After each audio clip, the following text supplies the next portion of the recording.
بالخصوص اس ایک چیز تو یہ ہوتی ہے کہ شعبان کا مہینہ ایک آغائی ہوتا ہے، ایک قسم کا الارم ہوتا ہے کہ اس کے بعد کا ایک بہت اہم مہینہ آ رہا ہے، وہ ہے رمضان۔ تو اس سے بھی اس مہینے کی فضیلت پتہ چلتی ہے، یہ اہمیت جس کو کہیں گے کہ ایک مہینہ پہلے رمضان سے، تو اس سے بھی مسلمان آگاہ ہو جاتا ہے کہ بھائی چلو اب رمضان کو ایک مہینہ ہے۔ لیکن اس سے ہٹ کر جو بات زیادہ ذہن میں آتی ہے وہ یہ ہے کہ اب شعبان شروع ہو چکا ہے، تو اس میں ایک 15 تاریخ آنے والی ہے، اور اس تاریخ کو ایک رات ہوتی ہے جس کو مختلف ناموں سے بہرحال پکارا جاتا ہے۔ ویسے اس کا مشہور معروف اور ایک عام چلن جو نام ہے وہ ہے شب برات، ٹھیک، یا لیلۃ البرات، ٹھیک، کہ یا پھر بڑی جاگنے کی رات۔ ایک چھوٹی جاگنے کی رات لوگ 25-27 جو ہے رجب کو مناتے ہیں، اور ایک بڑی جاگنے کی رات جو ہے 15 شعبان کو منائی جاتی ہے، لیکن اس کو لیلۃ البرات یا شب برات بہرحال اس کا مشہور اور معروف نام ہے، اس نام سے پکارا جاتا ہے۔ اور پھر مختلف اعمال اس رات سے جڑے، اور اس کے بعد جو دن آتا ہے وہ 15 کا، کہ رات جاگنا، دن میں روزہ رکھنا، اور اس کے علاوہ مختلف چیزیں اور بھی بہرحال اس سے بڑھ کر بھی ہمیں ہمارے ذہن میں آتی، مردوں کی عید ہوتی ہے، تقدیر کے فیصلے لکھے جانے کا معاملہ ذہن میں آتا ہے کہ ایسا ہوتا ہے، اور بہت ساری باتیں۔ تو آئیے کچھ باتیں اس مہینے کے تعلق سے، اور اس 15 کی کیا حقیقت ہے، برات کی کیا حقیقت ہے، کیا واقعتاً یہ رات ہے، کیا ہے تو پھر اس کی فضیلتیں کیا ہے، اور اگر نہیں ہے تو پھر اس کے دلائل کیا ہے، اور لوگ جو دلائل دیتے ہیں اس کے برعکس ہم کیا انہیں بتائیں، کس طرح سمجھائیں کہ یہ رات ثابت نہیں ہے۔ کچھ باتیں انشاءاللہ عزیز اس میں رکھنے کی کوشش کروں گا۔ سب سے پہلی چیز تو یہ کہ ایک زمانے دراز تک لوگ جو ہے اس رات کو شب برات کے نام سے ہی مناتے تھے، لیکن چونکہ علم الحمدللہ اب عام ہوتا جا رہا ہے، جب لوگوں نے اشکالات جتائے، لوگوں نے سوالات اٹھائے کہ اگر واقعتاً 15 شعبان ایک بہت ہی اہمیت کا حامل ہے، تو پھر اس میں اس کی حقیقت کیا ہے، قرآن میں اس کا کیا تذکرہ ہے، احادیث میں اس کا کیا تذکرہ ہے۔ جب یہ معاملے شروع ہوئے تو لوگوں نے پھر کچھ چیزوں کو، جو مختلف چیزوں کے تعلق سے باتیں تھیں، ان کو لا کر اس میں فٹ کرنا شروع کیا۔ دیکھیے دو چیزیں ہوتی ہیں، ایک یہ ہے کسی چیز کے بارے میں دلائل موجود ہو، آپ لا علم ہیں، اور جب آپ سے پوچھا جائے آپ لا علم تھے، آپ نے علم لیا اس دلائل کا، اور پھر آپ لوگوں کو بتائے کہ اس کے تعلق سے یہ دلائل ہے۔ ایک چیز تو یہ ہوتی ہے۔ دوسرا یہ ہوتا ہے کسی چیز کو آپ پہلے طے کر لیں کہ یہ ہم کو کرنا ہے، اور طے کرنے کے بعد شریعت میں موجودہ دلائل کو آپ اس میں فٹ کرنے کی کوشش کریں کہ ہاں یہ اس کے تعلق سے ہے۔ تو دونوں میں فرق ہے، ایک تو چیز وجود میں ہے، اس کے دلائل ہے، میں لا علم تھا اس سے، جب میں نے سوال اٹھایا آپ نے تحقیق کی یا میں نے تحقیق کی اور مجھے اس کے جوابات مل گئے۔ تو ایک تو ہے چیز کا موجود ہونا، ہمارا لا علم ہونا، دوسرا ہے چیز کا غیر موجود ہونا، لیکن ہم اس کو مناتے ہیں یا اس پر عمل کرتے ہیں، تو ہم پہلے اس چیز کو ثابت کر لیں اپنے نزدیک یہ چیز تو ہے، اب اس کو ثابت کیسے کیا جائے، تو اس کو ثابت کرنے کے پھر قرآن و حدیث کی نص ڈھونڈ کر لانے کی ہم کوشش کریں، اور بتانے کی کوشش کرتے ہیں کہ ہاں یہ وہ ہے جو ہم منا رہے ہیں۔ تو دونوں میں بہت بڑا فرق ہے، یاد رکھیے۔ جیسے کہ مثال اگر دینے کے لیے آپ کو میں کہوں تو شب قدر ایک رات ہے، لیلۃ القدر کس کو اسے کہنا، تو لیلۃ القدر ایک ایسی رات ہے جس کی جس کو ہم کہیں گے ایک حقیقت پسندانہ جائزہ اگر لوں تو جس کی وہاں پاس کوئی قدر نہیں ہے۔ شب قدر ایک ایسی قدر و منزلت، ایک اہمیت کی رات ہے، وہاں پاس کوئی قدر نہیں، اور یہ حقیقت میں جاگنے کی رات ہے، یہ حقیقت میں منانے کی رات ہے، یہ حقیقت میں عبادت کی رات ہے، اور یہ حقیقت میں ثواب کی رات ہے۔ یہ موجود ہے لیکن اس کی ہمارے پاس اہمیت نہیں ہے نا۔ اور اس کے برعکس ایک رات جو غیر موجود ہے شریعت میں، جس کے تعلق سے کوئی تذکرہ نہیں آ رہا ہے، جس کی کوئی فضائل نہیں آ رہا، لیکن اس کو ثابت کرنے کے لیے قرآن حدیث کے فضائل لا کر، یا قرآن حدیث میں جو کچھ چیزوں کی فضیلتیں ہیں ان فضیلتوں کو اس رات پر فٹ کیا جا رہا ہے۔ تو دونوں میں فرق ہے نا، قدر ثابت ہے اور برات کو ثابت کیا جاتا ہے، دونوں میں فرق ہے، یاد رکھیے، یہ بتانا چاہ رہا ہوں۔ تو آئیے کچھ باتیں ہم دیکھتے ہیں۔ تو جب یہ کہا گیا کہ قرآن میں شب برات کا کہاں تذکرہ ہے، جیسے کہ معراج کے تعلق سے بہرحال قرآن میں تذکرہ ہے نا، حالانکہ اس بات کی وضاحت میں نے ایک میرا جو لیکچر ہے شب معراج اور ہماری بدعتیں ہیں اس میں وضاحت کی تھی کہ معراج کے تعلق سے بھی قرآن میں تذکرہ نہیں، یاد رکھیے۔ قرآن میں جو تذکرہ وہ اسراء کا ہے۔ اسراء وہ سفر تھا جو نبی اکرم صلی اللہ علیہ وسلم مسجد حرام سے مسجد اقصیٰ گئے، اس کو کہتے اسراء عربی میں، اور وہ سفر جو مسجد اقصیٰ سے آسمانی ہوا وہ معراج ہے۔ تو معراج ہوئی وہ حدیث میں، لیکن قرآن میں نہیں۔ قرآن میں صرف سفر کا ایک حصے کا ذکر ہے جس کو اسراء کہتے ہیں عربی میں، سبحان الذی اسریٰ، اسی سے وہ سورہ کا نام سورہ اسراء یا سورہ بنی اسرائیل کہلاتا ہے، 17 نمبر کا سورہ، ٹھیک ہے۔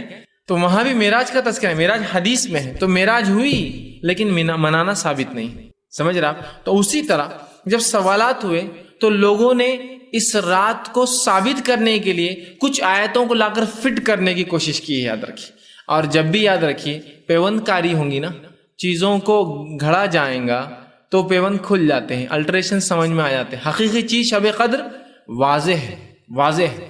لیکن اب اس میں ہم نے کیا کیا، کچھ آیتیں لا کر فٹ کرنے کی کوشش کی اور امت کو یہ بتایا کہ قرآن سے یہ رات ثابت ہے. آئیے تو اس رات کا کیا یہ رات قرآن سے ثابت ہے؟ سب سے پہلے اس کو ہم دیکھنے کی کوشش کرتے ہیں. اس کے تعلق سے جو آیتیں لا کر اس رات کی ثابت کرنے فٹ کی جاتی ہے، وہ آیتوں میں سب سے مشہور اور معروف آیتیں سورہ دخان، سورہ نمبر 44 کی آیت نمبر 1، 2، 3 اور 4 یہ تلاوت کر کے سنائی جاتی ہے. اور اخبارات، میگزین اور شماروں میں یہ آیت بالکل ہائی لائٹ آتی ہے، تو ہر آدمی کے دل میں فضیلت بڑھ جاتی ہے اس رات کی بس جو رات کے تعلق سے آیت ہے قرآن کی، تو پھر کیا. ٹھیک، تو یہ آیت پیش کی جاتی حامیم.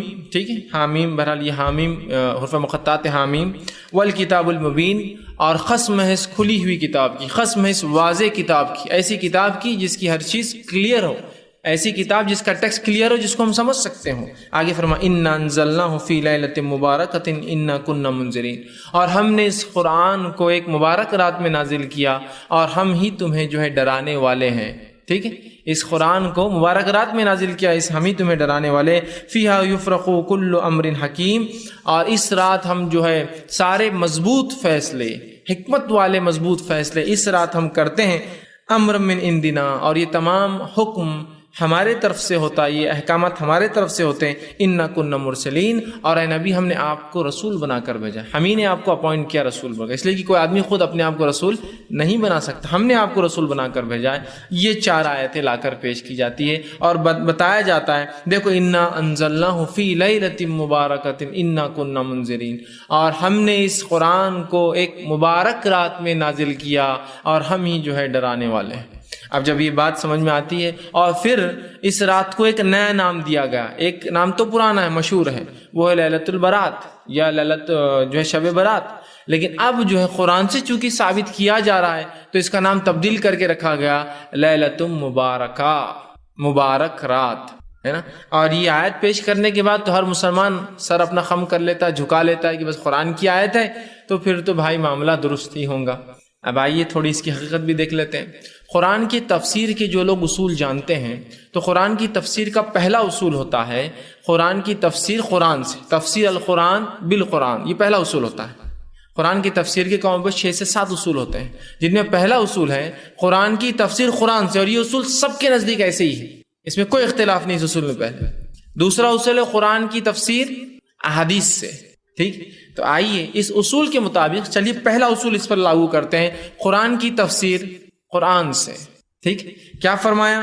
قسم ہے اس واضح کتاب کی، اور ہم نے اس کتاب کو ایک مبارک رات میں نازل کیا اور ہم ہی تمہیں جو ہے ہم جو ہے ڈرانے والے ہیں. آئیے اب اس کو تھوڑا سا جانچنے کی کوشش کرتے ہیں کہ اس کا کیا معنی ہے، اس کا جو اللہ رب العزت فرمایا ہم نے اسے ایک مبارک رات میں نازل کیا اور ہم ڈرانے والے ہیں. قرآن سے اس کی تفسیر لینے کی کوشش کرتے ہیں. تو پتہ یہ چلا یہاں اللہ رب العزت نے قرآن کی قسم کھا کر یہ کہا کہ ہم نے اس قرآن کو مبارک رات میں نازل کیا. اب اگر میں ایک ادنا طالب علم، اسٹوڈنٹ آف اسلامک اسٹڈی جس کو بولیں گے، ادنا طالب علم جس کو قرآن کا کچھ بھی تھوڑا بہت بھی مطالعہ ہے، اس کو معلومات ہے، نالج ہے، اس سے سوال کروں قرآن کب نازل ہوا، تو میں سمجھتا ہوں اگر 1000 کا مجمع ہے، لاکھ کا مجمع ہے، تو 1% لوگ بھی نہیں بولیں گے 15 شعبان 15 شعبان 15 شعبان. کیا بولیں گے آپ؟ کون سا مہینہ؟ رمضان. ایک ادنا طالب علم میں کہہ رہا ہوں، لاکھوں کے مجمع میں بھی کوئی یہ نہیں بولے گا کہ یہ قرآن جو ہے شعبان میں اترا ہے نا. کب اترا ہے؟ رمضان. اس کی گواہی کہ تو اللہ کی کتاب نے دی. خود اللہ رب العزت فرماتا ہے سورہ بقرہ سورہ نمبر 2 آیت نمبر 185، شہر رمضان الذی انزل فیہ القرآن ھدی للناس وبینات من الھدی والفرقان. رمضان وہ مہینہ تھا جس میں قرآن کا نزول ہوا انسانیت کی ہدایت کے لیے، اور ایک فرقان بنا کر، فرق کرنے والی کتاب بنا کر ہم نے بھیجا ہے، کرائٹیریا بنا کر، ایک اصول، ایک کسوٹی بنا کر اس کتاب کو بھیجا ہے، فرقان. سمجھ رہے ہیں بات کو؟ تو یہاں اللہ نے فرما دیا کہ رمضان وہ مہینہ تھا جس میں قرآن کا نزول ہوا. تو قرآن کب نازل ہوا؟ رمضان میں. آئیے اب رمضان میں وہ کون سی رات تھی جب اترا؟ قرآن سے ہی جواب طلب کرتے ہیں، چونکہ پہلا اصول تفسیر کا قرآن سے ہے، قرآن کی تفسیر قرآن سے جواب طلب کرتے ہیں کہ بھائی کب اترے آپ سب سے پہلے، تو قرآن میں خود اس کا رب اتارنے والا قرآن کا وہ جواب دیتا ہے۔ سورہ نمبر 97 سورۃ القدر، انا انزلناہ فی لیلۃ القدر، اور ہم نے اتارا اس قرآن کو لیلۃ القدر میں، وما ادراک ما لیلۃ القدر، اور اے مسلمانوں کیا چیز ہے جو تمہیں سمجھائیں گی لیلۃ القدر کیا ہے؟ لیلۃ القدر خیر من الف شہر، بس اتنا سمجھ لو تمہاری موٹی عقل کے اعتبار سے کہ یہ 1000 مہینوں سے افضل ہے۔ کتنا افضل وہ اللہ ہی جانتا ہے، تمہارا رب ہی جانتا ہے، لیکن اتنا تمہیں سمجھ میں آتا ہے 1000 مہینے سے افضل ہے۔ کون سی رات؟ لیلۃ القدر، ہے نا؟ تو یہاں کہا شہر رمضان الذی انزل فیہ القرآن، قرآن کب اترا؟ رمضان کے مہینے میں۔ وہ رات، جس رات اترا وہ رات کیسی تھی؟ بڑی قدر اور منزلت والی رات تھی، تو کہا انا انزلناہ فی لیلۃ القدر، ہم نے اسے ایک بہت ہی قدر اور منزلت والی رات میں نازل کیا۔ اور تمہیں کیا بتائے، کیا چیز تمہیں سمجھائیں گے لیلۃ القدر کیا ہے؟ بس اتنا سمجھ لو کہ 1000 مہینوں سے لیلۃ القدر افضل ہے۔ تو یہ ہوا۔ تیسری آیت سورہ دخان کی کیا کہہ رہی؟ انا انزلناہ فی لیلۃ مبارکہ، ہم نے اسے مبارک رات میں نازل کیا۔ اب تینوں آیتوں کو جوڑ لیتے ہیں ایک ساتھ تفسیر سمجھنے کے لیے ترتیب میں۔ پہلا، قرآن کب نازل ہوا؟ کون سے مہینے میں؟ رمضان۔ جس رات نازل ہوا اس رات کا نام کیا ہے؟ قدر۔ اور چونکہ اس میں قرآن اترا تو یہ رات کیسی ہے؟ مبارک۔ انا انزلناہ فی لیلۃ مبارکہ، یہ سورہ لیلۃ القدر کے تعلق سے ہی تفسیر یاد رکھی۔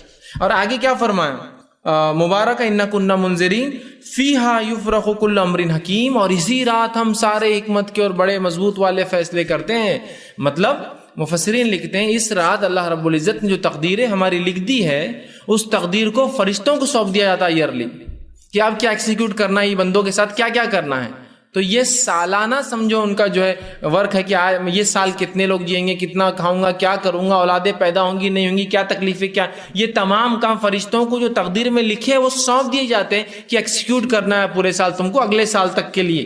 ٹھیک، تو اس رات یہ ہوتا ہے نا۔ اور اسی بات کو اللہ رب العزت نے سورہ قدر میں دہرایا اور کہا وما ادراک ما لیلۃ القدر، لیلۃ القدر خیر من الف شہر تنزل الملائکۃ والروح، اور اترتے ہیں اس رات ملائکہ، ٹھیک، فرشتے اور روح۔ جبرائیل امین کا ایک نام ہے روح الامین، اترتے ہیں اس رات جبرائیل اور فرشتے۔ اور آگے فرما فیہا باذن ربہم من کل امر، اور اللہ کے حکم سے اترتے ہیں، اور تمام احکامات جو مضبوط احکامات ہیں جو اس سے پہلے سورہ دخان میں آ چکے ہیں کہ اس رات ہم اپنے احکامات کو وہ کرتے ہیں، تو کہا من کل امر، اور اس رات ہم اپنے احکامات کو نازل کرتے ہیں۔ ٹھیک ہے، سلام ہی حتی مطلع الفجر، اور سلامتی والی ہے رات فجر کے طلوع ہونے تک۔ تو یہ جو آیتیں جو لیلۃ المبارکہ ثابت کرنے کی کوشش کی جا رہی ہے، یہ در حقیقت لیلۃ المبارکہ کون سی رات ہے؟ سمجھ گئے آپ لوگ؟ یہ لیلۃ القدر ہے، یہ مبارک رات ہے، اور آتی کب ہے؟ رمضان میں۔ آپ کو کہے نہیں لیلۃ المبارکہ ایک رات، لیلۃ القدر ایک رات، تو دیکھیے اب سمجھیے، تھوڑا سا اپنی عقلوں کو جھنجھوڑیے۔ انا انزلناہ فی لیلۃ مبارکہ، ہم کہہ رہے ہیں یہ 15 شعبان ہے۔ ان انزلناہ فی لیلۃ القدر، ہم کہہ رہے ہیں یہ قدر ہے جو کہ 21 رمضان، 23 رمضان، 25 رمضان، 27 رمضان اور 29 رمضان میں سے ایک۔ ٹھیک، تو اس کا مطلب یہ ہوا قرآن 2 بار نازل ہوا، قرآن 2 بار نازل ہوا۔ ایک بار نازل ہوا 15 شعبان کو، اور شاید رسول اللہ پھر بھول گئے جب نازل ہوا، پھر اس کے بعد پھر دوسری بار اتارنا پڑا۔ یہ آپ سمجھ رہے یہ کنفیوژن جو ہے، اگر آپ مانیں کہ یہ مبارک رات الگ ہے، قدر الگ ہے، تو مجھے بتائیے قرآن کب نازل ہوا؟ آپ کہیں گے رمضان کی، تو قرآن ہی گواہی دے رہا ہے، تو پھر آپ کی بات سنی جائیں گی یا اللہ کی کتاب کی بات سنی جائیں گی؟ بتائیے۔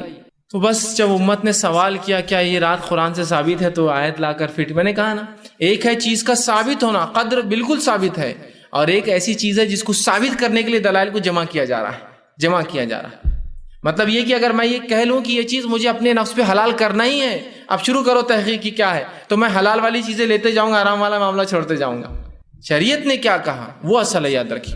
تو یہاں ہم دیکھ رہے ہیں یہ آیتیں سراسر جو ہے لیلۃ القدر کے تعلق سے ہے۔ ان آیتوں کا رتی برابر بھی تعلق 15 شعبان سے نہیں ہے، یاد رکھیے۔ اور اس کے علاوہ کوئی آیتیں اور لوگ فٹ کرتے ہیں، فٹ کرنا چاہے وہ 15 شعبان سے، ان کا کوئی لینا اور دینا نہیں ہے۔ یہ بات ہمیشہ اپنے ذہن میں آپ رکھ لیجیے، اب یاد رکھیے کہ کوئی بہکا نہ سکے قرآن میں یہ رات ہے، یہ برات قرآن میں. قرآن برات میں نہیں ہے میرے بھائی. اگر قرآن کی ایسی من مانی تفسیریں ہم کرنے لگے تو ابوبکر صدیق رضی اللہ عنہ سے ایک مرتبہ سوال ہوا کسی قرآن کی آیت کے تعلق سے، تو کہا مجھے اس کا علم نہیں ہے، اور ابوبکر کو کون سا آسمان پناہ دیں گا اور کون سی زمین سنبھالیں گی اگر ابوبکر اپنے دل سے اس کی تفسیر کرنا شروع کر دیں. ابوبکر صدیق سے جب سوال ہوگا قرآن کے تعلق سے، آپ جواب نہیں دے پائے. لوگوں نے کہا آپ کو نہیں پتا، تو کہا مجھے نہیں پتا، اور ابوبکر کو پھر کون سا آسمان سہارا دیں گا، سپورٹ کرے گا، مطلب سایہ دیں گا، اور کون سی زمین سنبھالیں گے. ابوبکر اللہ کی کتاب کی تفسیر خود سے کرے. تو اللہ کے لیے اللہ کی کتاب کی تفسیر اپنی من مانی مت کیجیے.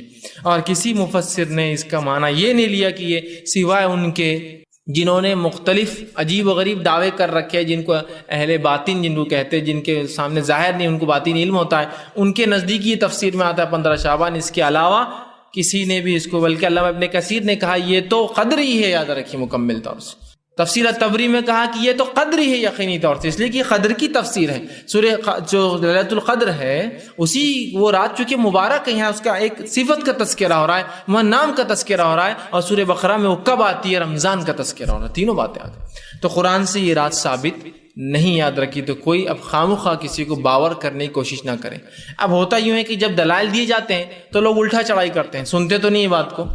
جنرلی ہوتا ہے لوگ جب DVD سنتے ہیں اس کے، نیٹ پہ جاتا ہے تو بات تو سمجھنا ہی نہیں، بس چڑھائی شروع کر دینا ہے. بس نہیں یہ غلط ہے، یہ وہابی ہے، یہ فلاں ہے، یہ ایسے ہے، یہ فلاں ہے، یہ خبیث ہے، یہ ایسے ہے، یہ ویسے ہے. اور اس کے علاوہ جو ہے بحث مباحثہ یا گالی گلوچ، بس معاملہ یہاں ختم ہو جاتا ہے. یہ طریقہ نہیں دین کو سیکھنے کا، یاد رکھیے. ٹھیک، یہ اصول بھی نہیں ہے دین کو سیکھنے کا. اگر سامنے والا فریق کوئی دلائل دیتا تو آپ دلائل کی تحقیق کیجیے. اگر آپ یہ کہیں کہ نہیں ہم جو کر رہے ہیں بس وہی صحیح ہے، تو پھر ہم بھی یہ کہیں گے ہم بھی جو کر رہے ہیں وہی صحیح ہے. تو معاملہ تو کوئی بننے والا نہیں. معاملہ تو تب بنے گا کہ آپ کے دلائل اور ہمارے دلائل، اور دلائل کتاب و سنت کے جیسے صحابہ نے سمجھا. میری منمانی سوچ نہیں جیسے ہم لگا رہے ہیں یا لیلۃ مبارک بولتے شب برات. اور افسوس کی بات ہے بہت سارے علماء جن سے میری ذاتی طور سے بات ہوتی ہے تب تو برابر کہتے ہی بدعت ہے، ہاں یہ درست نہیں ہے، لیکن عوام میں جب کھڑے ہوتے تو پھر وہی رٹا لگائے ہوئے، اس کی یہ فضیلت ہے، اس کی فلاں. جب پوچھا جاتا ہے کیا ہے تو کہتے کرنا پڑتا ہے، یہ ایڈجسٹمنٹس ہے، یہ ضرورتیں ہیں، مدرسے کے چندے کیسے آئیں گے، ڈونیشنز کیسے چلیں گے، فلاں چیز کر لیے تو کیا ہوا. مطلب علمی اعتبار سے تو آپ لنگڑے ہیں، یہ بات آپ کو بھی پتا ہے، لیکن جب عوام میں چلے جاتے ہیں وہاں تو لوگ پوچھنے والے ہیں نہیں. عوام تو راضی ہے کسی بھی کام کے لیے، وہاں برابر اپنا منہ کھولتے ہیں. تو یہ فضیلت، وہ فائدے، یہ فلاں اور وہ فلاں. پھر خود جب تفسیر پڑھتے ہیں یا کسی عالم کی تفسیر بتائیے جو آپ کا عالم ہو، جس نے یہ تفسیر کی ہو کہ مبارکہ اور قدر دو الگ راتیں، اور یہ ثابت کیا ہو کہ 15 شعبان کو بھی قرآن نازل ہوا، اور 27 یا 21 جو ہے 23 25 27 یا 29 رمضان کو بھی نازل ہوا لیلۃ القدر. ثابت کر دیجیے. دوسرا، چلیے بھائی قرآن سے اگر نہ بھی ہو، حدیث سے تو یہ رات ثابت ہے نا، کہیں حدیث آتے ہیں. چلیے آئیے حدیث کا بھی تھوڑا جائزہ لے لیتے. کیا یہ رات شب برات جسے کہا جا رہا ہے کیا حدیث سے ثابت ہے؟ سب سے پہلی چیز تو یہ یاد رکھیے، یہ برات لفظی عجیب ہے. جیسا کہ عید الفطر، کیا معنی ہے اس کا؟ عید جو فطر کی عید ہے، چونکہ فطرہ دیتے ہیں، اس سے پہلے غریبوں کی مدد کرتے. عید الفطر. عید الاضحیٰ وہ عید جس میں ہم جانور کو ذبح کہتے ہیں، یا یوم النحر کہتے ہیں اس دن کو، ذبح کرنے کا، خون بہانے کا دن. سگنیفیکنس ہے، کچھ نہ کچھ سمجھ میں آ رہا. اب یہ کیا ہے؟ لیلۃ البرات، شب برات. برات کا عربی میں کیا معنی ہوتا ہے؟ نفرت کا اظہار کرنا. جیسے کہ اللہ رب العزت نے سورہ توبہ کے اندر کہا برات من اللہ ورسولہ، کہ اللہ اور اس کے رسول اپنے نفرت کا اظہار کرتے ہیں مشرکین سے. اور جب 4 مہینے گزر جائے حرمت والے تو پھر ان کو جو ہے چھوڑو مت. اگر یہ امن پہ آتے تو ٹھیک، نہ امن پہ آئے تو پھر ان کو جہاں پاؤ، چونکہ اب جنگ کا اعلان تھا، یہ قتل کرو انہیں. تو یہاں برات کا اظہار کیا. اب یہ شب برات، اس کا معنی ہو رہا ہے کہ نفرت کے اظہار کرنے والی رات. اب یہ کیسی رات ہو سکتی ہے شریعت میں جس میں نفرت کا اظہار؟ کیا نفرت کا اظہار کرنا ہے بتائیے؟ کیا اظہار کرنا ہے؟ اب کیا برات، کس سے برات کا اظہار کرنا ہے؟ فرعون سے برات کا اظہار کرنا ہے؟ نمرود سے برات کا اظہار کرنا ہے؟ نہیں. اب لاجک دیکھیے، میں نے کہا نا ثابت چیز نہیں ہے تو ثابت کرنے کے لیے ہر چیز لا لیتے ہیں. نہیں، بولے یہ ایسی رات ہے جس میں گناہوں سے برات کا اظہار ہے. میں نے کہا صرف ایک رات اور پوری زندگی کرتے رہو؟ پھر ایک رات برات کرو اور پوری زندگی چاہتے رہو گناہوں کو؟ نہیں، ویسا نہیں. پھر کیا معنی ہے برات کا؟ کوئی سگنیفیکنس، کوئی اہمیت ہی نظر نہیں آ رہی. اس کے نام خود دیکھیے عجیب ہے. اور کہیں بھی قرآن میں اور کہیں بھی حدیث میں برات کا لفظ ہی نہیں یاد رکھے کہ لیلۃ برات ہے. برات کا لفظ ایک بار آیا بس، وہ سورہ برات کے اندر، یا سورہ توبہ کو سورہ برات بھی کہ سورہ برات، اس کے علاوہ نہیں آیا. تو شب برات اگر آپ کسی چیز کو نام دے رہے ہیں تو میرا ایک بنیادی سوال ہے، یہ نام رسول اللہ صلی اللہ علیہ وسلم اپنی زبان سے لیا کیا؟ آپ صلی اللہ علیہ وسلم کی زبان مبارک سے کس نے لیلۃ البرات کا نام سنا کیا کبھی؟ پورے حدیث کا ذخیرہ اٹھا لیجیے. اور ذخیرہ اٹھانے کے بعد لوگ کہتے ہیں نہیں 15 شعبان کا ذکر ہے نا، انشاءاللہ میں آ رہا ہوں 15 شعبان. تو 15 شعبان بولی نا، لیلۃ البرات کیوں بول رہے ہیں؟ تو جو اگر چیز منانے کی ہوتی، عبادت کی ہوتی، جاگنے کی ہوتی تو رسول اللہ کیا نام نہ دیتے اس کو؟ عید الفطر کو نام دیا گیا، عید الاضحیٰ کو نام دیا جا رہا ہے، لیلۃ القدر کو نام دیا جا رہا ہے، تو کیا رسول اللہ ایک ایسی افضل رات کو نام نہ دیتے اور خالی 15 شعبان کے اوپر ڈیپینڈ کر کے چھوڑ دیتے؟ سمجھ لیجیے ایک رات ہے، سمجھو شب قدر ہے، تو 21 رمضان کو ہو سکتی ہے، 23 ہو سکتی ہے، 25 ہو سکتی ہے، 27 اور 29 ہو سکتی ہے. تو اس کا سگنیفیکنس ہے، تو ایک نام بھی ہے اس کا کہ بھائی لیلۃ القدر تلاش کرو اسے، ہے نا. یہاں کیا ہے؟ نام ہی غائب ہے. کوئی حدیث کی ذخیرے میں بتا دے کہ رسول اللہ نے 15 شعبان کو لیلۃ البرات، شب برات کا نام دیا ہو. تو یہ نام بھی خود ساختہ ہے. جب نام خود ساختہ ہے تو باقی سب چیزیں سمجھ جائیے آپ کیا ہوں گی. پھر نام ہی خود من گھڑت ہمارا بنایا ہوا ہے. تو لیلۃ البرات، اب آئیے حدیث میں تلاش کرتے لیلۃ البرات کے تعلق سے کیا ہے.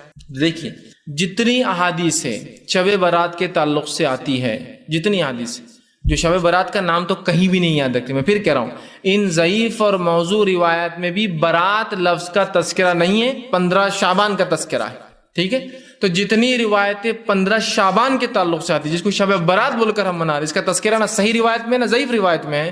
تو اس 15 شعبان کی جتنی روایتیں ایک چھوڑ کر ساری کی ساری ضعیف جدن یا موضوع کے درجے میں آتی ہے. یاد رکھیے ضعیف کے اندر بھی ایک بہت ضعیف ہوتی اور اکثر موضوع کے درجے میں آتی ہے جن کے روات کا پتہ ہی نہیں کہ یہ کون تھے، کب جیے اور کب مرے، کچھ علم نہیں. تو یہ ہوتی ہے موضوع روایت ہے. تو یا تو یہ ضعیف ہے یا ضعیف جداً بہت اشد اس میں ضعف ہے، کمزوریاں ہیں، اور یا تو پھر تمام کی تمام موضوع ہے سوا ایک کو چھوڑ کر. اور وہ ایک روایت جس کو ناصر الالبانی رحمہ اللہ نے حسن قرار دیا. یاد رکھیے اس ایک جو حدیث کو لے کر ہی بہت سے لوگ کہتے ہیں دیکھو ایک تو حسن روایت ہے نا، آئیے اس روایت کا بھی مطالعہ کر لیتے. وہ حسن جس کو ناصر الالبانی رحمہ اللہ نے کہا وہ کیا ہے؟ حالانکہ اس پر بہت سارے اہل علم اس پہ بھی جرح کیا اور کہا یہ ضعیف ہے، لیکن پھر بھی چونکہ ناصر الالبانی نے کبھی اس سے اپنی زندگی میں رجوع نہیں کیا، انہوں نے کہا کہ نہیں یہ بات ہی صحیح ہے کہ یہ حسن ہے، لہٰذا ہم اس کو اگر حسن بھی مان لے. بہت سی بار ہوتا ہے نا، اخبارات میں آتا ہے جو ہے کتاب و سنت کے ماننے والوں کے بڑے عالم، سلفیوں کے بڑے عالم علامہ ناصر الالبانی خود اس رات کے فضائل میں ایک حسن روایت نقل کرتے ہیں. اسی لیے میں اس بات کو خاص رکھ رہا ہوں کہ ہم وہ مغالطے میں نہ آ جائے کہ یہ کیا ہو رہا ہے. ٹھیک، تو انہوں نے حسن جو قرار دیا وہ روایت کیا ہے؟ وہ روایت صحیح ابن حبان میں آتی ہے. دوسرا جو ہے معجم طبرانی، امام جو ہے طبرانی کی جو معجم ہے جس میں انہوں نے حدیث سے کچھ جمع کی، اس میں روایت آتی ہے. اور امام بہقی نے شعبۃ الایمان میں سے روایت کو لایا ہے. اور علامہ ناصر الالبانی نے ان تمام کتابوں سے جو جمع کی جس کو صحیح جامع صغیر کہتے ہیں، تو اس کتاب میں آپ نے اس کو حسن درجہ دیا ہے کہ یہ روایت حسن ہے. الفاظ اس روایت کے یہ ہے. اور سنیے اللہ تبارک و تعالی، حالانکہ اس پر بھی بہت سے لوگوں نے ضعیف ہونے کا وہ کیا ہے، لیکن پھر بھی ناصر الالبانی چونکہ حسن کہا، اس حسن کو ہی مانتے ہوئے آگے بات کر رہے ہیں. وہ روایت کے الفاظ جو ہے اللہ تبارک و تعالی شعبان کی 15ویں رات، دیکھیے برات کا تذکرہ نہیں، اس لیے میں نے کہا نا برات تو ثابت ہی نہیں ہے، تذکرہ کیا ہے؟ شعبان. اور جتنی ضعیف روایت اور موضوع سب میں 15 شعبان کا لفظ ہے، برات کا تو لفظ ہی نہیں، یہ تو منمانا لفظ ہے. 15 شعبان کی رات کو اپنی پوری مخلوق کے طرف رحمت کی نگاہ دوڑاتا ہے، رحمت کی نگاہ سے دیکھتا ہے اور ساری مخلوق کو بخش دیتا ہے سوائے 2 لوگوں کے، ایک مشرک اور دوسرا دل میں کینہ پرور، کینہ رکھنے والا دوسرے کے بارے میں. 2 لوگوں کی مغفرت نہیں ہوتی، ایک مشرک اور دوسرا دل میں کینہ رکھنے والا، ان کی مغفرت نہیں ہوتی، باقی تمام مخلوق کی مغفرت ہوتی ہے. یہ ہے وہ روایت جس کو علامہ ناصر الالبانی نے حسن قرار دیا ہے. ٹھیک، اس روایت سے اس رات کی مطلب 15 شعبان کی فضیلت تو ثابت ہوتی ہے، لیکن اس کو منانا ثابت نہیں ہوتا ہے. دیکھیے دونوں چیزوں میں بہت فرق ہے، زمین آسمان کا فرق ہے. اللہ کے رسول صلی اللہ علیہ وسلم صحابہ نے جنگ بدر لڑی اور اس میں فتح یاب ہوئے، جس کو اللہ نے یوم الفرقان کہا. اس دن کفر و ایمان کا فرق ہوا، یوم الفرقان ہوا، آپ سب نے جنگ لڑی، لیکن اس دن کو کیا منایا جا سکتا ہے؟ نبی اکرم صلی اللہ علیہ وسلم عمرے کی نیت سے گئے، مشرکین نے آپ کو روکا، وہاں آپ کو صلح کرنا پڑی، اس صلح کو صلح حدیبیہ کہا گیا۔ اللہ رب العزت نے اپنی کتاب میں کہا ان فتحنا لک فتحا مبینا، اے نبی ہم نے آپ کو کھلی کامیابی دی۔ تو حدیبیہ ہوئی جس کو قرآن نے کہا کھلی کامیابی، لیکن منایا نہیں جا سکتا اس کو، وہ ہوئی۔ اب منائیں گے کیا؟ حدیبیہ ہوئی تو ہم اس کو ہر سال منائیں گے کہ یہ ہوا تھا، اور اللہ نے قرآن میں کہا کھلی کامیابی ہے، یوم الفرقان کہا اس کو، ٹھیک ہے؟ تو آپ سمجھ رہے کام ہوا، فتح مکہ ہوا، رسول اکرم صلی اللہ علیہ وسلم غلبہ اور مسلمان غلبہ پا گئے۔ اس کے بعد اللہ رب العزت نے پورے جزیرہ عرب میں مشرکین کو رسوا کیا اللہ ہم ایمان والوں کے ذریعے، ہے نا، ہوا۔ لیکن اب فتح مکہ منائیں گے کہ ہم لوگ کہ نہیں فتح مکہ ہوا تو منایا جائے؟ ہونا کسی چیز کی فضیلت ہونے سے اس چیز کا منانا ثابت نہیں ہوتا۔ جیسے کہ 10 دنوں کی فضیلت جو ذی الحجہ کے ہے فضیلت ہے، لیکن آپ کیا 10 دن تہوار منائیں گے آپ اس کا؟ راتوں کے اندر رمضان کی راتوں کی فضیلت ہے، ٹھیک ہے، اور اس کو منانا بھی ہے، لیکن یاد رکھیے یہاں قرآن نے کہا انا انزلناہ فی لیلۃ القدر، ہے نا، بتایا، اور رسول اللہ نے کر کے بتایا کہ منانا بھی ہے۔ تو جس چیز کو اللہ کی کتاب حکم دے اور اس پر ہم خالص نیت سے رسول کے طریقے پہ عمل کریں تو تب وہ کام باعث اجر اور ثواب ہوتا ہے۔ تو میرے بھائی یہاں ناصر البانی رحمہ اللہ نے جس کو حسن قرار دیا، اس سے اس کی فضیلت ثابت ہوتی ہے، لیکن اس سے یہ تو نہیں نکلتا ہے نقطہ کہ ہم اس کو منائیں۔ کسی چیز کی فضیلت ہونا ایک الگ چیز ہے، کسی چیز کو منانا ایک الگ عمل ہے۔ فضیلت ہو سکتی ہے، منانا نہیں ہے، لیکن یاد رکھیے۔ اب آئیے، کیا صرف 15 شعبانی خاص ہے؟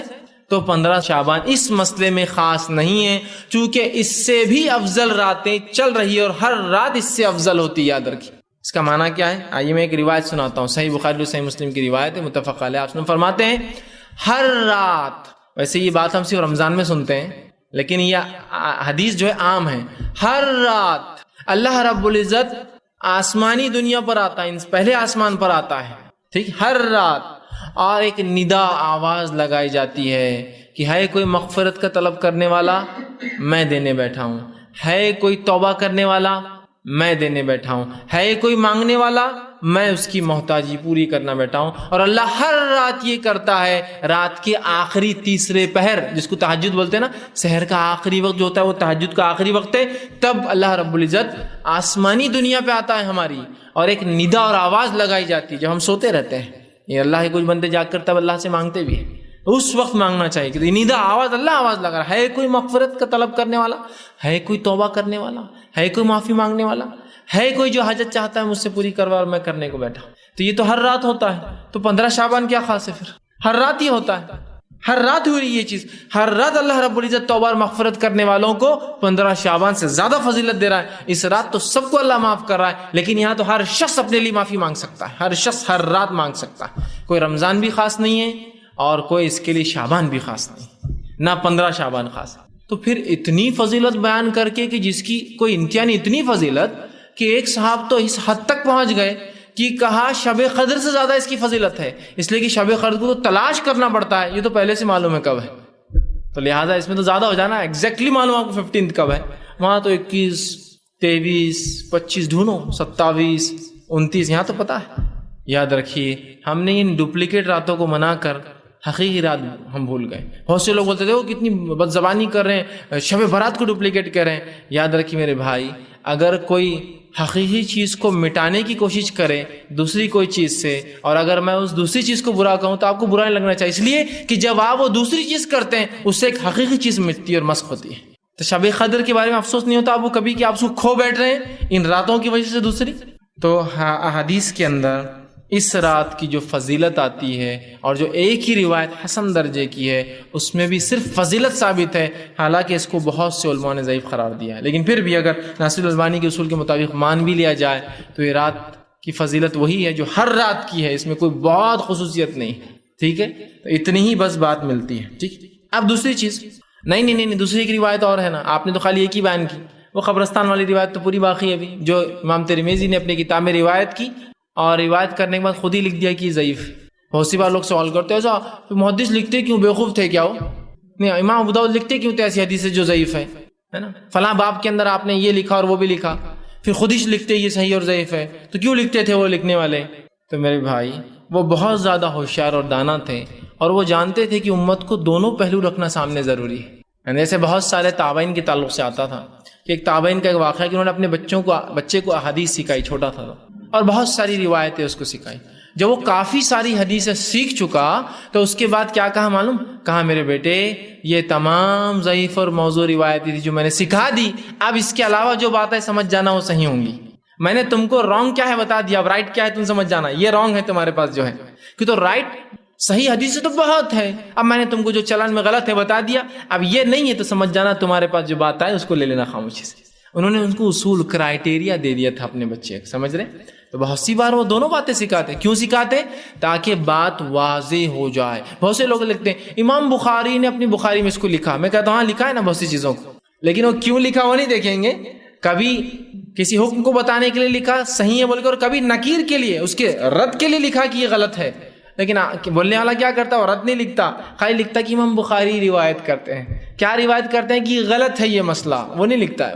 تو امام ترمذی نے کیوں روایت کیا؟ اس لیے کیا کہ امت سمجھ جائے، اور خود ہی حکم لگا دیا کہ یہ ضعیف ہے. کیوں؟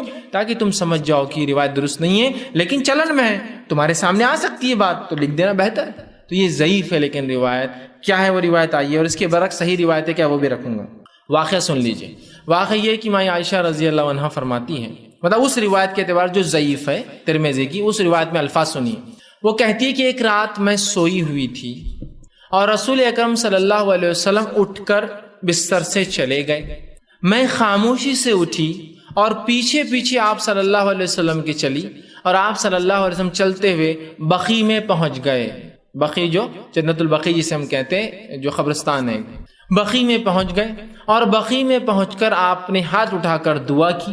جب رسول اللہ صلی اللہ علیہ وسلم واپس آئے تو میں بھاگنے لگی تاکہ کہیں رسول اللہ مجھے دیکھ نہ لے. میں دوڑتی ہوئی پہلے پہنچی اور آ کر بستر پر لیٹ گئی. جب رسول اللہ گھر میں داخل ہوئے تو آپ نے دیکھا میری سانس پھول رہی تھی.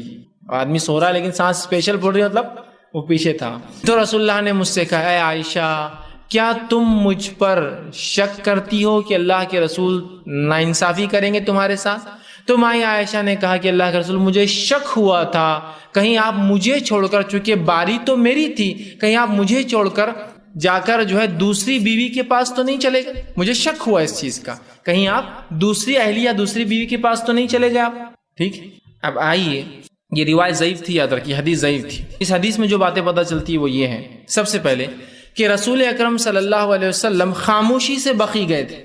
آپ نے اپنے اہلیہ کو جو اپنے بازو سو رہی تھی اس کو اٹھانا بھی پسند نہیں کیا. مائی عائشہ پیچھے دھیرے دھیرے جا کر اس مسئلے کو دیکھتی ہے کیا ہو رہا ہے، واپس آ کر لیٹ جاتی ہے. اگر نعوذ باللہ مائی عائشہ پیچھے نہیں جاتی، وہ چیز نہیں دیکھتی، تو رسول اللہ صلی اللہ علیہ وسلم یہ رات ہم سے چھپا لی تھی. وہ تو کوئنسیڈنس سے اٹھ گئی تھی تو پتہ چلی، اور کہتے یہ وہ رات تھی جس رات کو شب برات کہتے ہیں. یہ 15 شعبان تھی. اور پھر جب رسول اللہ نے کہا عائشہ مجھ پہ شک کرتی ہو، تو کہا مجھے شک ہوا تھا کہ آپ دوسری بیوی کے پاس چلے گئے ہوں گے. پھر رسول اللہ نے فرمایا مجھ سے، وہ کہتی ہے کہ اے عائشہ آج کی رات کی فضیلت ہے کہ اللہ سبحانہ تعالیٰ، 15 شعبان کی فضیلت ہے کہ اللہ سبحانہ تعالیٰ اس روز لوگوں کی مغفرت کرتا ہے، اور اتنے لوگوں کی مغفرت کرتا ہے جیسے بنو کلب کی بکریوں کے بال جتنے اتنے لوگوں کی مغفرت کرتا ہے. تو یہاں میں عائشہ کا اپنے شوہر پر، رسول اللہ پر شک کرنا، اگر وہ نہ جاتی تو اس رات کا ہم سے چھپ جانا، کیا آپ امید کرتے کہ رسول سے کہ وہ اتنی افضل رات کو خاموشی سے منائیں؟ جبکہ رسول اللہ صلی اللہ علیہ وسلم رمضانوں میں 10 راتوں تک، روایت میں آتا عائشہ فرماتی ہے، ہمارے دروازوں پر، اپنی ازواج کی دروازوں پر دستک دیتے اور اٹھا کر کہتے جاگو عبادت کرو. حالانکہ وہ 5 میں سے کوئی ایک، لیکن رسول اللہ پوری 10 جاگتے تھے. جاگو اور عبادت کرو، یہ قدر ہو سکتی. جہاں یہ نبی قدر میں اٹھا رہا ہے، وہیں کیا وہ نبی 15 کو اتنی افضل رات تو خاموشی سے نکل جائے؟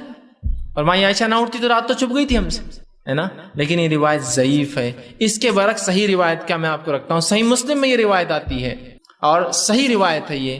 اس کے الفاظ یوں ہیں، آپ نے فرماتے ہیں جب تم سو رہی تھی، جب تم سو رہی تھی، مطلب مائی عائشہ رسول اللہ کی آنے کے بعد جاگی اور جاگ کر پوچھا اللہ کے رسول آپ کہاں گئے تھے؟ تو رسول اللہ وہ واقعہ فرما رہے کیا ہوا؟ تو فرماتے ہیں کہ جب تم سو رہی تھی تو میرے پاس جبرائیل آئے، آہستہ سے مجھ سے بڑے دھیرے سے کہا، اور میں نے بھی جبرائیل کو آہستہ اور دھیرے سے واپس جواب دیا۔ وہ اندر آنا چاہتے تھے گھر میں، لیکن اس لیے نہ آ سکے اس لیے کہ عائشہ تم کم کپڑوں میں تھی، کیونکہ تم سو رہی تھی، اپنے حال میں تھی، اور جبرائیل ایسی حالت میں میرے گھر میں داخل نہیں ہو سکتے تھے جبکہ تم کم کپڑوں میں سو رہی تھی، اور میں نے تمہیں اس لیے نہیں اٹھایا، میں بقیع گیا تھا اور وہاں میں نے دعا کی، اور اللہ رب العزت نے مجھے حکم دیا کہ جاؤ بقیع والوں کے لیے مغفرت کی دعا کرو، اور میں وہاں خاموشی سے گیا اور دعا کی۔ میں نے تمہیں اس لیے نہیں اٹھایا کہ میں خوف رکھ رہا تھا کہ کہیں تمہاری نیند میں خلل نہ پڑے، اور میں نے اس لیے بول کر نہیں گیا کہ کہیں ایسا نہ ہو کہ میں تمہیں اٹھا دوں نیند سے اور پھر تم اکیلے پن کی وحشت سے سو نہ سکو، تو اسی لیے میں نے نہ تم کو اٹھایا نہ تم کو انفارمیشن دی کیوں گیا۔ اب جا کر آیا ہوں، اللہ نے کہا کہ مجھے جو ہے بقیع والوں کے لیے مغفرت کی دعا کرو، میں مغفرت کی دعا کر کر آ چکا ہوں۔ آنے کے بعد آپ نے پورا واقعہ اپنے بیوی کو بتایا، اور یہ صحیح مسلم کی صحیح روایت ہے۔ اب کیا اس کے مخالفے میں وہ ضعیف روایت کو لیں گے؟ پورا وہی واقعہ، وہی دعا کا تذکرہ، کوئی 15 شعبان کا تذکرہ نہیں، کوئی شب برات کا تذکرہ نہیں۔ محدثین لکھتے ہیں اس کی شرح میں کہ یہ جو آپ صلی اللہ علیہ وسلم بقیع میں جانے کا جو واقعہ ہے، اس کے تعلق سے ایک روایت آتی ہے کہ آپ اپنے وفات سے 5 روز پہلے بقیع میں گئے تھے، 5 روز پہلے۔ اور آپ کی وفات کب ہوئی سب کو پتا ہے، پیدائش نہ بھی پتا ہوں گی تو وفات تو سب کو پتا ہے، وہ ہے 12 ربیع الاول۔ تو 12 ربیع الاول سے 5 دن پہلے کیا ہوتا ہے؟ 7 ربیع الاول۔ تو یہ واقعہ ربیع الاول کا ہے، شعبان کا بھی نہیں۔ تو یہ واقعہ جو لا کر فٹ کیا جاتا ہے کہ نہیں رات میں رسول اللہ گئے تھے، وہ بنو کلب کی بکریوں کا واقعہ ضعیف ہے۔ اور جو صحیح روایت مسلم کی ہے اس میں کوئی تذکرہ نہیں 15 کا، کوئی تذکرہ نہیں شعبان کا، کوئی تذکرہ نہیں کسی مہینے کا۔ لیکن اس کی شرح میں جو ہے جو محدثین لکھتے ہیں کہ یہ تب ہوا تھا، اگر اس کو نہ بھی مانے شرح کو چھوڑ دے تو اس واقعے میں کوئی سے، اور اوپر والی روایت ضعیف تھی، یاد رکھیے۔ اب تو آپ ضعیف کو مانیں گے اور پورے زندگی کے اعمال اس پہ انحصار کریں گے، ایک صحیح روایت جو آ چکی ہے اس پہ عمل کریں گے۔ تو صحیح روایت یہ ہے تو میرے بھائی، کہیں بھی قرآن سے اور احادیث سے نہ اس رات کا نام ثابت ہے، نہ اس رات کا کوئی واقعہ ثابت ہے، اور جو ایک حدیث ہے جس سے اس کی فضیلت ثابت ہے وہ صرف فضائل بیان کرتی ہے، اس کو منانا ثابت نہیں کرتی، صرف فضائل۔ یہ ہو سکتا ہے کہ 15 شعبان کو اللہ مغفرت کرتا ہوں گا، لیکن ایسی ہی فضیلت کی روایتیں صحیح بخاری صحیح مسلم ہر رات کی بھی آتی، ہر رات کو آپ منائیے نا، پھر ہر رات مومن کے لیے جو منانے کی کوئی ایک رات مخصوص نہیں ہے، ٹھیک۔ اب جب رات ہی ثابت نہیں ہے تو باقی اعمال میں سمجھتا ہوں بولنے کی ضرورت تو نہیں، لیکن پھر بھی علم کے لیے بتانا ضروری سمجھوں گا ان لوگوں کے لیے جو مناتے ہیں، کم از کم یہاں تو غور کرو، یہاں تو غور کرو۔ اگر وہاں نہیں ہمارے نزدیک تو پوری روایتیں صحیح ہیں، کیونکہ کچھ لوگوں کا مزاج ایسا ہوتا ہے کہ ہم کو کچے پکے سڑے ہوئے آم کچھ بھی چلتے، عام رہتا، حدیث رہتی تو کوئی مسئلہ نہیں، صحیح ہو ضعیف ہو، بس حدیث ہے نا، بس ختم ہو گیا، ٹھیک۔ تو ایسے لوگوں سے کبھی میری ملاقات ہوتی تو میں کہتا ہوں حدیث ہوتی ہے، اور بہت سے لوگ ہوتے ہیں دیکھیے بھائی حدیث ہوتی ہے، حدیث میں آ گیا وہ چاہے ضعیف و موضوع ہم مانتے ہیں، تو میں ان سے کبھی کہتا ہوں کہ بھائی آپ کے دوسرے بھائی بھی حدیث کو حدیث ہی مانتے ہیں، کبھی ان کی روایتیں بھی لے لیا کیجیے آپ۔ تو جب ان سے آپ کا مناظرہ ہوتا ہے، ان سے آپ کا سامنا ہوتا ہے، تو تب تو آپ ان کو برابر کہتے ہیں صحیح اور ضعیف، ہے نا۔ وہاں جب برابر کہتے ہیں آپ کہ نہیں یہ کہاں سے ثابت ہے، جیسے کہ ایک روایت ہے ہمارے کچھ بھائی پیش کرتے ہیں کہ آپ نے فرمایا، یہ موضوع ہے یاد رکھیے، کہ اگر تمہیں ہڈی بھی ملے تو فاتحہ دے کر استعمال کرو۔ حدیث ہی ہے، موضوع ہے لیکن حدیث ہی ہے۔ تو آپ لیتے ہو روایت کو، چونکہ آپ کون سے اختلاف بولتے نہیں یہ جو ہے حدیث صحیح نہیں ہے۔ ہمارے بیچارے کچھ بھائی دفنانے کے بعد اذان دیتے ہیں، ہے نا، تو ہمارے دوسرے بھائی جو ہماری بات بھی نہیں مانتے ان سے کہتے ہیں یہ بات کہاں سے ثابت ہے۔ تو ہم بھی سوال کر رہے ہیں آپ سے، آپ کہاں سے ثابت ہے؟ کہ تو جب ان سے آپ ملتے ہیں تو برابر کہتے ہیں صحیح اور ضعیف کا مسئلہ ہے، جب ہم سے ملتے تو سب چھوڑ دیتے ہیں، نہیں کوئی صحیح ضعیف نہیں رہتا، حدیث رہتی، عام رہتے، کچے پکے سڑے ہوئے کھٹے ہوئے کچھ نہیں رہتا، کوالٹی اور کچھ نہیں رہتی اس کی، سب عام رہتے۔ ایسا نہیں ہوتا میرے بھائی، سمجھنے کی ضرورت ہے۔ اب رات ہی ثابت نہیں ہے تو دیگر اعمال، ٹھیک۔ اب جو کچھ فضائل ان ضعیف روایتوں میں بھی ثابت ہے وہ کیا ہے فضائل؟ وہ ضعیف روایتوں کے الفاظ کیا ہے؟ 15 شعبان کی رات اللہ سب کی مغفرت کرتا ہے، 15 شعبان کی رات اللہ آسمانی دنیا پہ آتا ہے، اعلان ہوتا ہے، جو حضرت علی کی ایک روایت ہے، جو یہ بھی موضوع ہے یاد رکھیے روایت، لیکن الفاظ سنیے اس کے کہ 15 شعبان کی رات اللہ پہلے آسمان پہ آتا ہے، آسمانی دنیا پہ آتا ہے، ایک ندا لگائی جاتی ہے، کوئی مغفرت کا طلب کرنے والا میں دینے بیٹھا ہوں، کوئی معافی مانگنے والا میں دینے بیٹھا ہوں، کوئی توبہ کرنے والا میں دینے بیٹھا ہوں، کوئی رزق طلب کرتا ہے میں دینے بیٹھا ہوں، آج تم جو مانگو گے میں تمہیں آج دوں گا۔ یہ ثابت ہے، اتنا ہی ثابت ہے، اور تمام موضوع ضعیف میں یہی ثابت ہے، ٹھیک ہے، اور اس حسن روایت میں بھی یہی ثابت ہے، ٹھیک۔ کہیں بھی اس کے علاوہ نماز کا تذکرہ، ذکر و اذکار کا تذکرہ، جاگنے کا تذکرہ کہیں بھی نہیں ملیں گا، آپ کہیں بھی نہیں ملیں گا۔ چلیے اگر آپ بول رہے بھائی ہمارے نزدیک وہ ضعیف روایتیں بھی صحیح ہیں، موضوع بھی صحیح ہیں، تو میں آپ سے سوال کر رہا ہوں ان روایتوں میں آپ کی یہ جو اعمال آپ کر رہے ہیں مغرب کے بعد سے لے کر، ان اعمال کا تذکرہ کہاں ہے؟ بتا دیجیے۔ چلیے ضعیف ہی صحیح، موضوع ہی صحیح، بحث کے لیے اگر صحیح مان بھی لیا جائے تو آپ اس اعمال کا تذکرہ مجھے دیجیے نا، جو اعمال آپ کر رہے ہیں اس رات میں فضیلت بیان کر کر کے۔ کوئی اعمال ثابت نہیں ہے۔ بہت سے لوگ قیام اللیل کرتے ہیں، راتوں کی نماز ثابت نہیں ہے ادھر کی۔ جتنی بھی ضعیف اور موضوع بھی ہے تو صرف فضیلت ثابت ہے، منانے کا تذکرہ نہیں۔ اسی طرح دو گانے کی نماز، مغرب کی نماز پڑھی جاتی ہے، اس کے بعد یاسین 3 بار جو ہے امام صاحب پڑھتے ہیں، اس کے بعد امام صاحب اللہ اکبر کہہ کے تکبیر دیتے ہیں، سب لوگ اللہ ان کے ساتھ تکبیر باندھتے ہیں، 2 رکعت نماز مطلب امام صرف بول کے چھوڑ دیتے ہیں، باقی نماز سب خود پڑھتے ہیں اپنی پھر، ٹھیک ہے۔ ہر نماز کی رکعت میں 11 بار سورہ اخلاص پڑھا جاتا ہے، اور ایسی 6 رکعت ہوتی ہے، ایک عمر دراز کے لیے، رزق میں برکت کے لیے، اور ایک مصائب اور پتہ نہیں کیا 3 نام دیتے ہیں اس کو 2 گانے کہتے ہیں، مطلب 2 پارٹس میں جو نمازیں پڑھتی، 2 مطلب 2 گانے مطلب فارسی زبان میں پڑھنا یا بولنا، 2 گانے کی نماز۔ عربی نام بھی نہیں ملا کسی کو اس نماز کے لیے، 2 گانے، ٹھیک۔ تو وہ نمازیں پڑھتے ہیں۔ اس کے بعد مغرب کے بعد آدمی نہاتا ہے گھر آ کر، نہانے کے بعد فاتحہ ہوتی ہے، اور فاتحہ ہونے کے بعد بہت سارے اعمال ہوتے ہیں۔ پھر رات میں 100 رکعتیں کچھ لوگ نماز پڑھتے ہیں، یا کچھ لوگ ایک اور 2 موضوع اور روایت ہے، ایک ہے 14 رکعت جو شخص جو ہے پڑھے، ہر رکعت کے اندر جو ہے 11 مرتبہ سورہ اخلاص پڑھے، یہ روایت موضوع ہے۔ دوسری ایک اور روایت پیش کی جاتی ہے، اس کی کوئی سر و ٹانگ ہی نہیں ہے، جو شخص اس رات 12 رکعت نماز پڑھے اور ہر رکعت میں 33 یا 30 مرتبہ سورہ اخلاص پڑھے، تو اس کو جنت میں ہی، دنیا میں ہی جنت کا مقام دکھا دیا جاتا ہے، اور 10 ایسے لوگ جس پر جہنم واجب ہو گئی تھی، اللہ اس کی سفارش سے ان کو مغفرت کر دیتا ہے۔ اب کون نہیں کریں گا بھائی، ایسی باتیں لکھ دیں گا کوئی، تو میں تو سب کچھ کرنے کو تیار، اپنی کے ساتھ ساتھ 10 کو لے جائیں گا، ایسے جن پر جہنم واجب ہو گئی اور دنیا میں جنت ٹھکانہ دکھا دی جائیں گے۔ اب اس سے بڑی چیز کیا ہو سکتی ہے؟ دنیا میں جنت، اس کو اپنا مقام دکھا دیا جائے گا۔ جنت ایسی چیز ہے جس کو کسی آنکھ نے کبھی دیکھا نہیں، کوئی ذہن سوچ نہیں سکتا، لیکن ان کو دکھا دیا جائے گا ان کا مقام۔ شاید موت سے پہلے فرشتے بتا دیں گے تمہارا مقام ہے، مطلب کیا ہے اس کا معنی نہیں، لیکن جنت میں مقام دکھایا۔ اسی طرح نماز الفیہ، ایک نماز ہوتی ہے، رات میں لوگ پڑھتے ہیں 100 رکعتیں یا اس سے زیادہ، 1000 رکعتیں ہوتی ہیں، اور اس میں بڑا اہتمام کے ساتھ ہوتا ہے، اور مختلف علاقوں میں مختلف نمازیں۔ پھر نئے کپڑے بنانے کا اہتمام ہوتا ہے، ٹھیک ہے، اور فاتحہ ہوتی ہے، اور مغرب کے بعد نہایا جاتا ہے، اور ایک نیا عقیدہ اس کے ساتھ گڑھ دیا گیا ہے، ایک نیا عقیدہ جس کے تحت یہ نہانا اور وہ فاتحہ اور مختلف کھانے ہوتے ہیں، کھانے بھول چکا ہوں میں، بہرحال یہ سب سے اہم پارٹ رہتا ہے۔ کسی بدعت کے اندر میٹھے کے بغیر وہ بدعت کمپلیٹ ہو ہی نہیں سکتی، چیلنج ہے میرا، ٹھیک ہے۔ تو پھر اس کے اندر کھیر پوری کی فاتحہ، مختلف علاقوں میں زردے کی فاتحہ، زردہ مطلب آپ کا جو میٹھے چاول لال کلر کا ہوتا ہے نا، زرد کلر اسے زردہ بولتے ہیں، لال چاول، لال روا، لال کچھ تو بھی فلاں ہوتا ہے، ٹھیک ہے۔ تو فاتحہ ہوتی ہے اور میٹھے اور بنتے ہیں۔ بہرحال ان کے پیچھے ایک عقیدہ ہے۔ اس سے پہلے کہ عقیدے کی طرف جاؤ، ایک اور بات رکھ دیتا ہوں، عبادت میں اور کیا کرتے ہیں لوگ۔ ایک اور وہ چیز ہوتی ہے کہ ایک روایت پیش کی جاتی ہے، یہ روایت بھی موضوع ہے، یاد رکھیے۔ تو بہرحال بہت سارے اعمال کرتے ہیں، جس میں ایک چیز جو خاص ہوتی ہے وہ یہ ہے کہ جو ایک روایت پیش کی جاتی ہے، یہ موضوع روایت ہے، یاد رکھیے کہ آپ نے فرمایا اس طرح سے، اس روایت کے الفاظ ہے کہ جو شخص 15 شعبان کا قیام کرے، مطلب رات کا، اور دن میں روزہ رکھے، تو اس شخص کے پچھلے 60 سال کے اور اگلے 60 سال کے گناہ معاف ہو جاتے ہیں۔